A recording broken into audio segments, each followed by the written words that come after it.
Hey everybody, welcome to my YouTube channel. Today I'm going to be doing something, again, quite different. I haven't seen any reviews like this yet on YouTube. And I've got two very cool electric violins with me today. I'm borrowing this one. It's the Wood Viper Violin. Thanks, Roy, for the loan of this instrument. And it's a 5-string electric violin with frets. Many of you who are following electric string playing will know of Wood's instruments. They're pretty cool. And then I also have the Ned Steinberger CR series 5-string electric violin.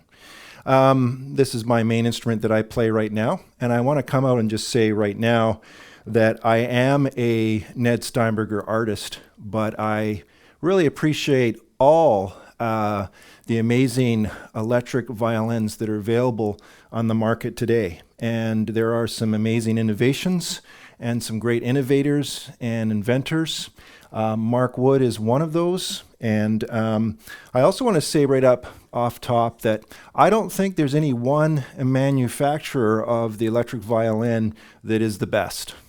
It's kind of like talking about guitars, you know, Stratocasters or Gibsons or whatever it be, Les Pauls or whatever, Fender, you know, various manufacturers. Each of these manufacturers and each of these instruments are going to have their own tone and their own pickups, and will have their own really inherent qualities. And same thing with electric violins. We have a lot of different violins on the market. But what I wanted to do today is something I haven't seen yet on YouTube, is I want to do a friendly, I say friendly because really they're like comparing apples and oranges. So not one is any better than the other, but I want to do a comparison, an A/B comparison, or you might want to call it a shootout. I don't want this to be a competition. I want this purely to be a really good quality A/B comparison between these two instruments. This is Ned Steinberger's highest end electric violin, the CR series. It's been around for a long time. And this is really Wood's highest end electric violin as well, the Viper. It's the one that really he would say is his top model. I'm going to put some links down in the settings down below. If you take a look at down below on the description under this video, you're going to find some links right to A/B comparisons, right to the playing. I'm going to get to some playing very quickly, but I want to talk about the differences between these and the similarities between them first. Feel free to skip ahead to some of those links down below, but we're going to compare these two really side by side. And again, it's like comparing apples and oranges because they are quite a bit different from each other, but at the same time, there's actually quite a few similarities. Okay, first of all, I'm going to start with the similarities because there's actually more things similar between these two instruments than many people would first think. Both instruments that I'm playing today have 5 strings, so they're the range of a violin and a viola, E, A, D, G, C. Okay, so both are 5. So that's one very similar trait between the two. Both, even though they look very different in terms of design. You know, you got this kind of wild flying V rock shape of the Wood to this very kind of cut back, chopped down version of the NS. You know, two completely different looking instruments. They're actually they've both been designed to be really ergonomic, to be easier to play as a player, to be just easier to get around and help the player be able to create their art on the instruments with less restrictions. And I'll explain that. I'm going to start with the with the Viper. The Viper was actually designed with an interesting strap system. Goes like so, and actually I've already got this detached wrong. You can see all kinds of demos on YouTube already about how to put this on. And honestly, it's unique to every person and how they play. But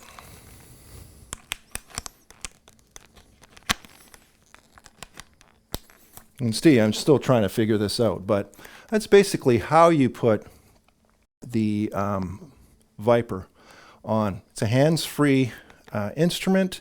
It has this support. I don't know what we call it, a little lever or support frame system that actually goes, I put it right underneath my armpit. It seems to be the best place for me. It's probably a personal thing. People might move it in different spots, but for me, that's where it fits the best. And you can actually adjust this to be up more on your shoulder or down lower, you know, depending on the kind of angle you're looking for. But basically, this is a very ergonomic design that Mark Wood's come up with that is a hands-free kind of design. I can play this. You can see my head is completely free. I don't have to put it on a chin rest. There is no chin rest on the Viper violin. And then when I go to play, you know, I can, you know, I've got a lot of freedom. Now you're kind of thinking, now how is the Ned Steinberger ergonomic? Well, let me explain that when Ned Steinberger created the headless instruments, including the guitars and basses, that by chopping off the mechanics of the instrument here, and actually what he's done is he's put the tuners here, and they're a really cool tuner system that the strings actually go in the opposite direction, so you can actually see the eyes of the strings are here. Those would normally be at this end. You know, they are on Mark Wood's instrument. They're coming through the opposite direction here, and they come and get fed through this neat mechanical grabbing system where you just tune the instrument up here. That takes a lot of weight off of this end of the instrument, and then now you've got a very light. This end of the instrument is extremely light. You hardly actually feel any weight on this instrument. And for that reason, it's quite ergonomic because there's not a lot of weight to hold the instrument up. All the weight actually gets positioned right here on your shoulder.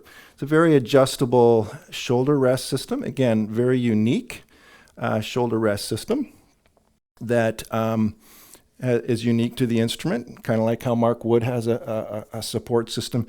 This has a shoulder rest system that's totally adjustable and moldable. You can actually take this piece of steel and bend it, and it will stay in the shape of your shoulder. And it's very adjustable, so you can actually adjust the angle and have that angle stay.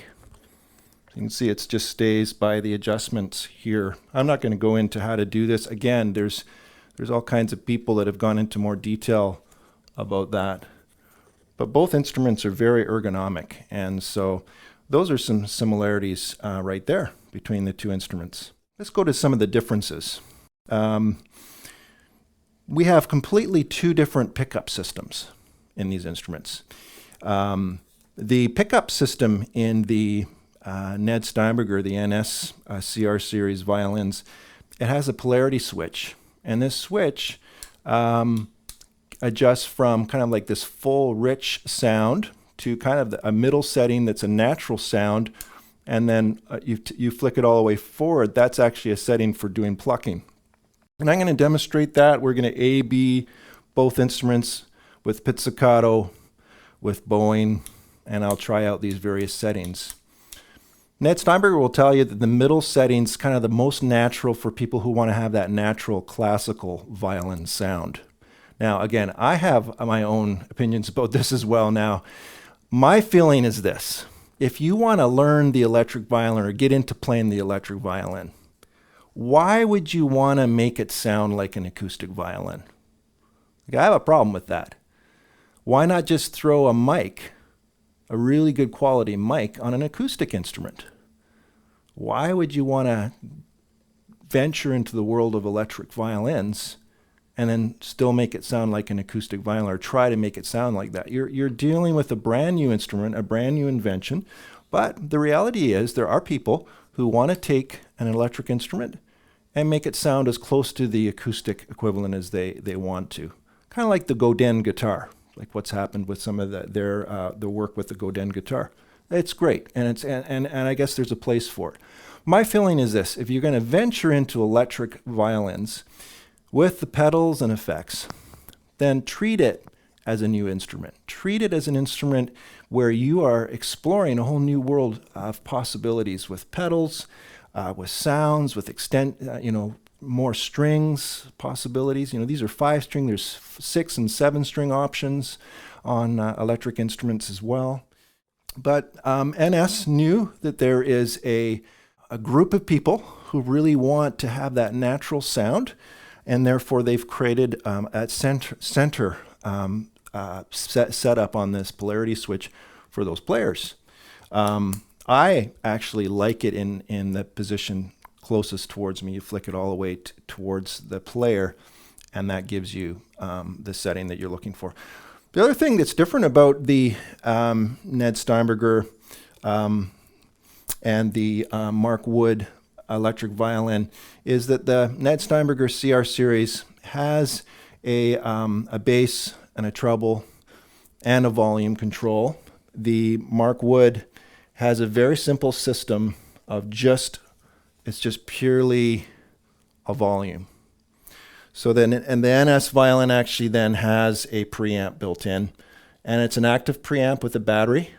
The Viper does not have a preamp, has no battery. You do not need a battery in that instrument to play it, which is great.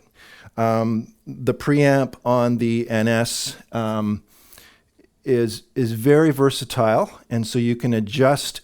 You can get on the fly different tones. Like you could dial up more bass on a song, dial down the bass on a song, or whatever you want to do right from your instrument, which is kind of a neat feature. If you add the polarity switch options, that really opens up a really large spectrum of tonal possibilities. And that was actually one of the reasons, honestly, that I was drawn to this instrument, because I really felt that it could give me a diverse range of tonal possibilities and sounds with all the various styles of music that I play, because I play a lot of music styles from all over the world. I'm really a progressive rock, world, jazz, fusion player. I kind of have a big spectrum of music that I like to play, and this instrument really has been able to give me what I was looking for with all those different styles. But having said that, the Viper is a really great instrument. It has a really high quality pickup system. It's the BTS, which I'll just read a little bit. It's the Barbara Transducer Systems, Barbera. It's the twin hybrid violin pickup.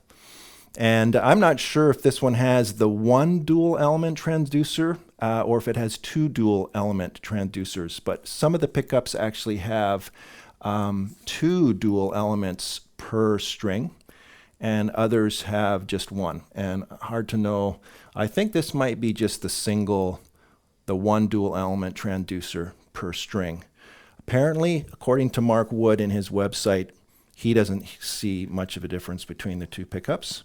And I think on the 5 strings, he has a tendency to just do the more simple pickup. And when you go into the extended strings, into the 6 and 7 string models of this instrument, he uses the double dual element transducer.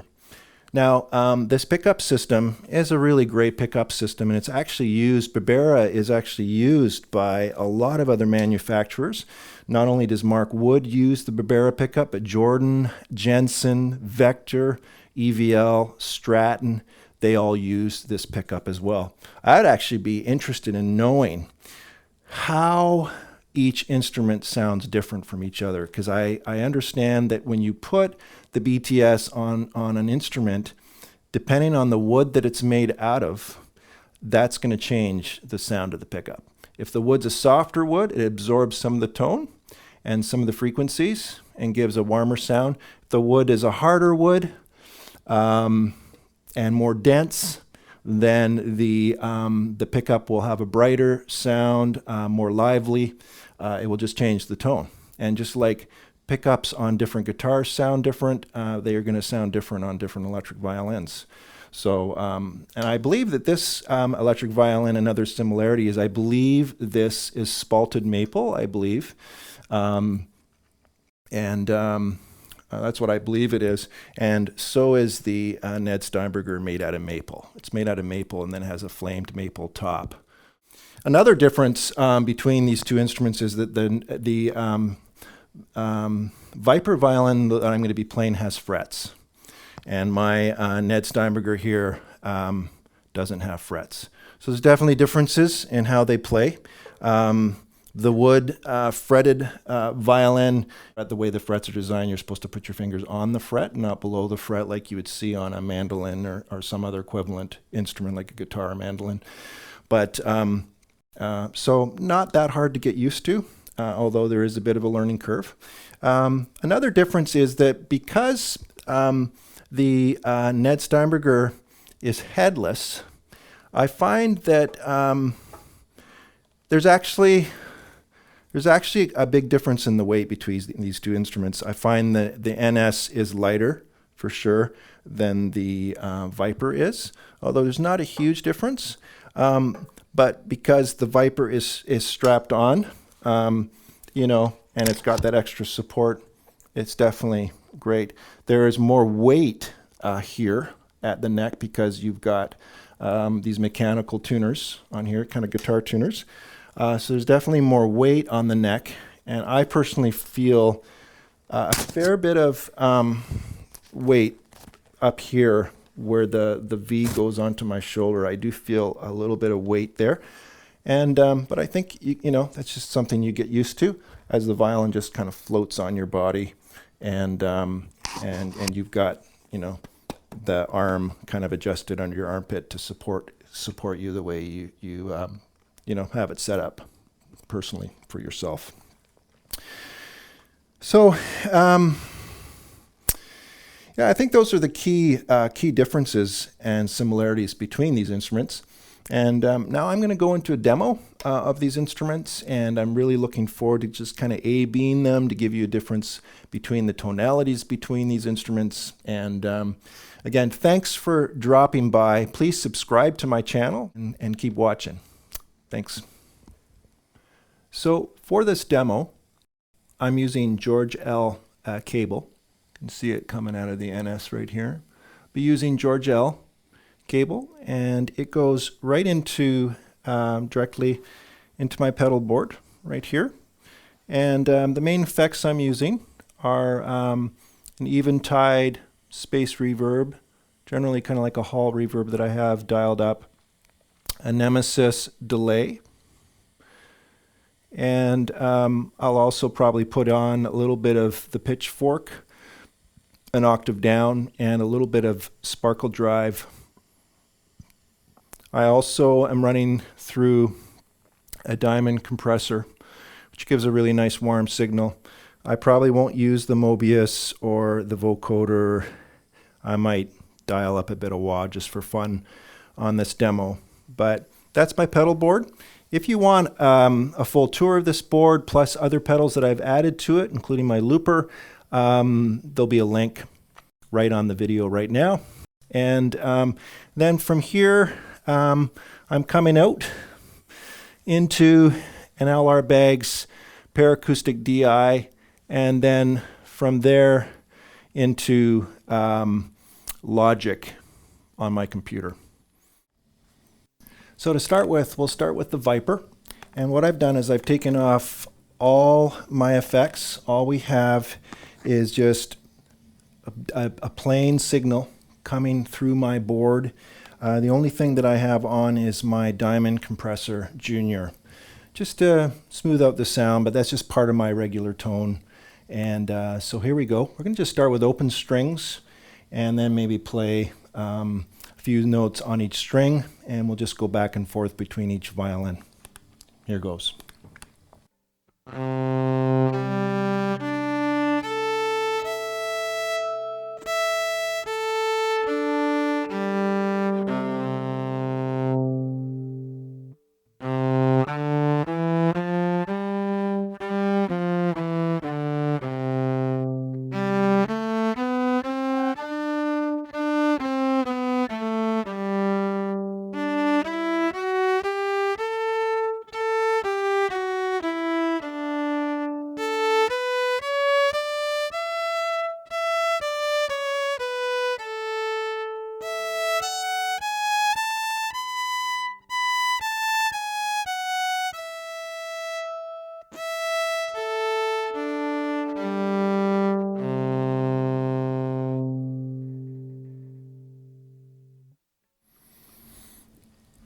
And now on the Ned Steinberger CR.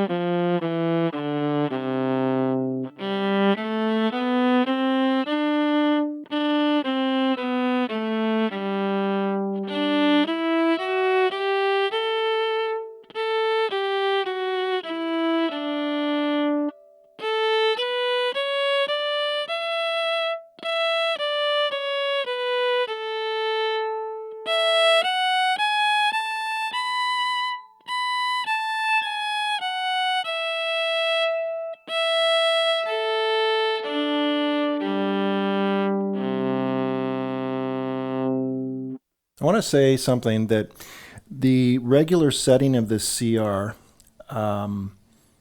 is here. This has a preamp. So this is what the violin sounds like.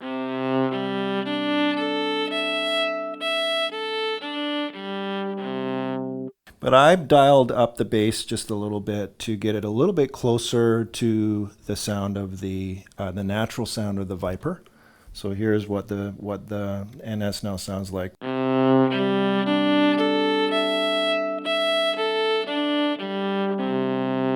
I've done that just to get it a bit closer, because basically you're dealing with completely two different pickup systems, and I just wanted to kind of get the sound as close as possible, between the two. In the same way, this setting on here too, if we put it to the center setting, it's going to sound a lot different. And that's more of that natural violin setting I was telling you about. So I've done a couple adjustments to get it close, just to get it closer to apples and apples. Right? I'll just go back to the Viper just to compare those two, but just so that we get a close comparison here. The other thing I've done is I've basically put both volumes at as close a volume level as I could.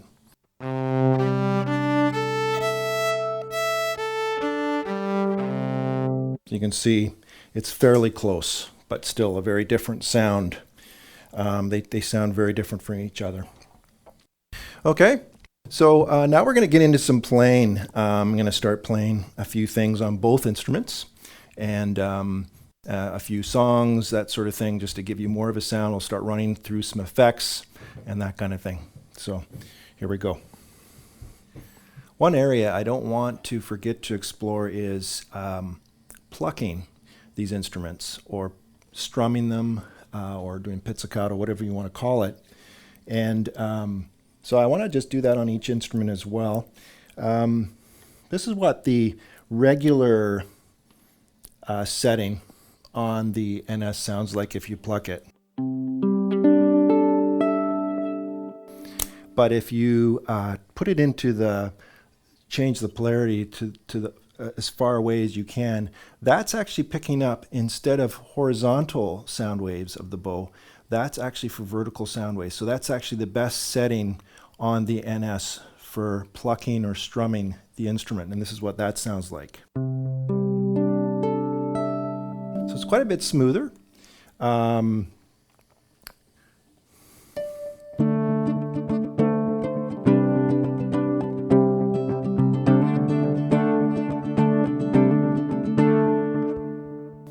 The other interesting thing is, if you were wanting to do percussive effects on the NS, you'd want it in this setting because it picks up all that kind of bridge, And if you want to drum, do that kind of stuff, it picks up those vertical waves. It also picks up bow percussiveness. Here, if I take that off, much less. On, off. So those are just a few things with the NS I wanted to show you. I'm not going to bother strapping up for this because I want to be able to swing it down and and strum it as well, like I just was. So here's the Viper's Pizzicato.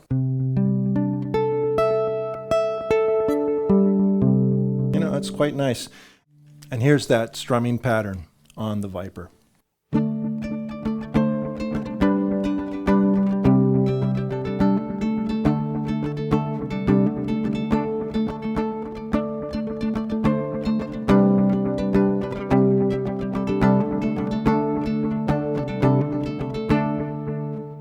And just out of interest, I'm going to try some of those percussive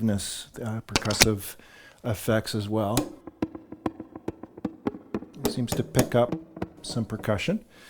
And let's see what this sounds like.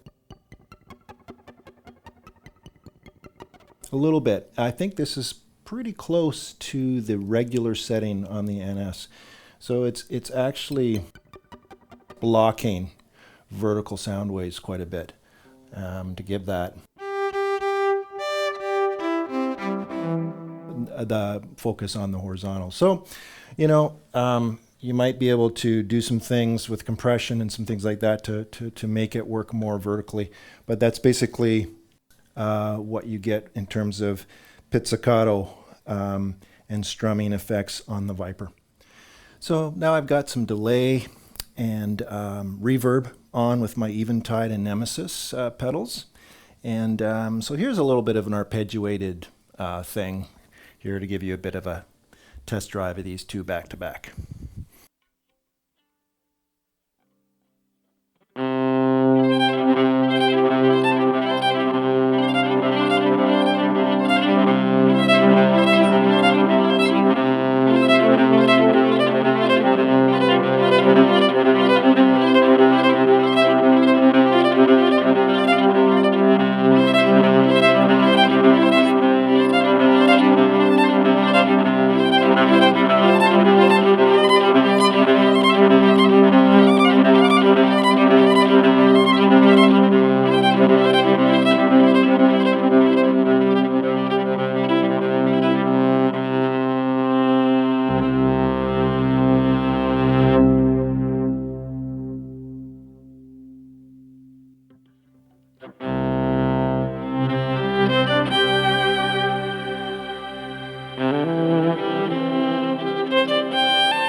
And here's a little bit of a rock thing, kind of like a fast, I guess Eddie Van Halen styled kind of rock thing here.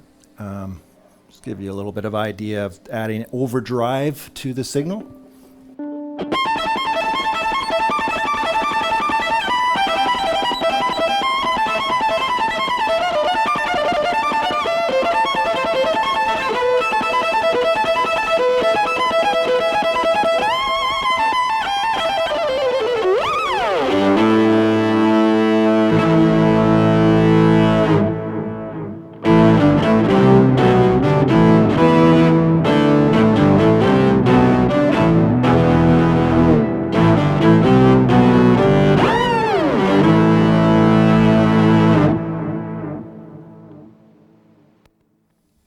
So here's the same thing on the Viper.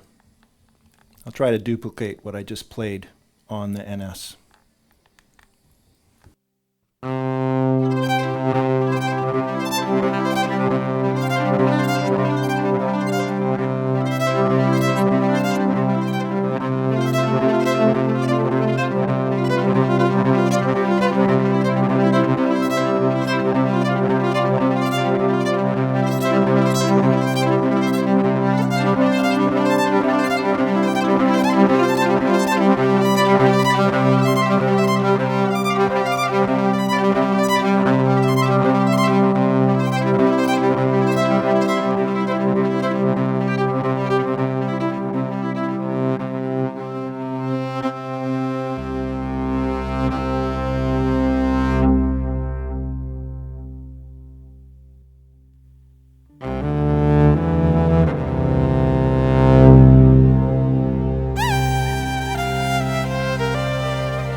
Here's the same rock lick, fast rock lick on the Viper.